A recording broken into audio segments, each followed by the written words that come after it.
হোমিওপ্যাথিতেই কিন্তু আল্লাহর মেহেরবানি। কারণ হেনিম্যান ছিলেন একজন বড় এমডি এলোপ্যাথিকে, অনেক বড় একজন বিজ্ঞানী। তিনি যখন দেখলেন রোগী চিকিৎসা দেওয়ার পরে এইটা স্থায়ী হয় না, একই মাসে একই বছরে 4বার 5বার একটা নিয়ে আসে, এটা নিয়ে আসছে চলে আসে, আবার নিশ্চয়তা দেওয়া যায় না। এই নিশ্চয়তা এবং স্থায়িত্ব দেওয়ার জন্য কিভাবে দেওয়া যায় এটা চিন্তা করতে যাই হেনিম্যান হোমিও আবিষ্কার করছে। আর এই জন্য হেনিম্যানকে কিন্তু দেশ থেকে দেশান্তরে পালাইতে হয়েছে, এলোপ্যাথিক লড়া দৌড়েছে। উনি তখন এই ব্রিটিশে ছিলেন, তখন ব্রিটিশের রাজদরবারের সর্বকনিষ্ঠ যে তাদের মেয়েটা, ওই মেয়েটা অসুস্থ হয়ে গেল, মহাত্মা হেনিম্যানের স্ত্রী, সর্বশেষ বউ।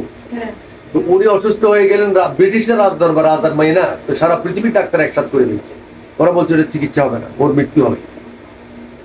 মেয়ের বয়স 21 বছর, মেয়ে বলতেছে ঠিক আছে মৃত্যু তো হবে, হেনিম্যান তো আমাদের আশ্রয় এখানে আছে।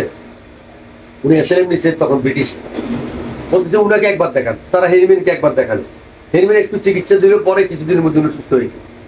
তো সুস্থ হয়ে যাওয়ার পরে তো মেয়ে এবার বিয়ে দিয়ে ফেলবে, সুস্থ হয়েছে, এখন আর অসুবিধা নাই। তখন বিয়ের জন্য চতুর্দিকে তারা খোঁজ খবর নিচ্ছে। তখন মেয়ে একদিন বাসায় সভা ডাকছে, মিটিং ডাকার পরে সবাই বললো যে শোনেন, আমি তো হেনিম্যানকে বিয়ে করতে চাই, হেনিম্যান তো বলতো নেই। তো সবাই হাসলো যে আচ্ছা ঠিক আছে, এই বুড়ো মানুষ, 86 বছর বয়স, তো ঠিক আছে আমরা তোমার প্রস্তাব, আমরা ওনাকে জিজ্ঞেস করি, উনি যদি রাজি হয়।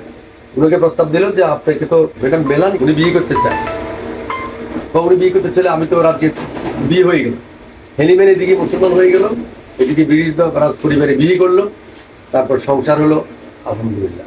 আসলে পৃথিবীতে এমন চিকিৎসা তো এটা হোমিওপ্যাথি, যেটা মানুষ একদম ভুলে যায়, মানে একদম আশা ছেড়ে দেয়, সেখানেও চিকিৎসার সম্ভাবনা বাকি থেকে যায়।